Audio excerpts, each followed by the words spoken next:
ठीक है। तो विद्युत धारा का एम्पियर हो गया। उसके बाद हो गया विद्युत आवेश। विद्युत आवेश का क्या होगा? कूलॉम होगा।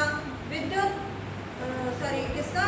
विभवांतर का। विभवांतर V से शुरू होता है तो आप वोल्ट कर दो, इसका मात्रक। 3 हो गए। अब एक और आ गया प्रतिरोध।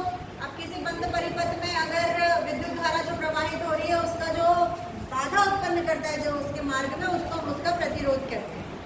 तो जो प्रतिरोध का मात्रक होता है वो होता है ओम। अब ये इसकी ट्रिकी लैंग्वेज में आप ये याद करना कि जब हमें कोई प्रॉब्लम आती है तो हम किसका नाम लेते हैं? भगवान का नाम लेते हैं।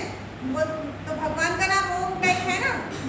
तो आप ये याद रखना ट्रिकी लैंग्वेज में कि जब कोई बाधा आती है तो हम जब ओम बोलते हैं, तो उसी तरह से प्रतिरोध का मात्रक ओम है, तो आप उसको भूलोगे नहीं। याद करने का एक तरीका बता रहे हैं, ठीक है।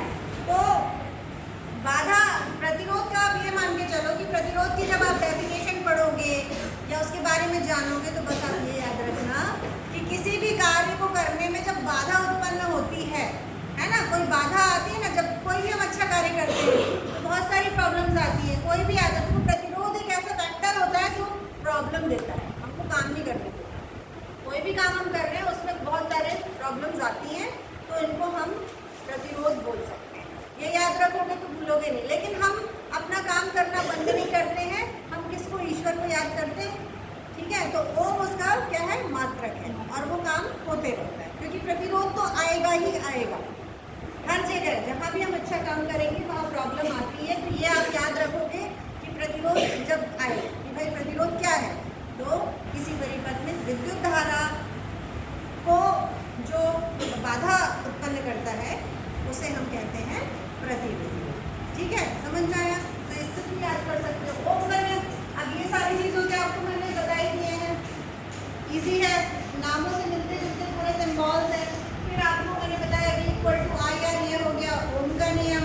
इसी को आप चाहे आप V = IR कर सकते हो, और इसी को आप क्या कर सकते हो? V/I = R कर सकते हो, और ये R एक निर्धारक होता है, ठीक है। फिर इसके बाद अगर आप ओम का नियम पढ़ रहे हो तो सबसे पहला पॉइंट याद रखो कि किसी विद्युत परिपथ में जो विभवांतर होता है और बहने वाली धारा होती है वो दोनों एक दूसरे के समानुपाती होती है। तो V is proportional to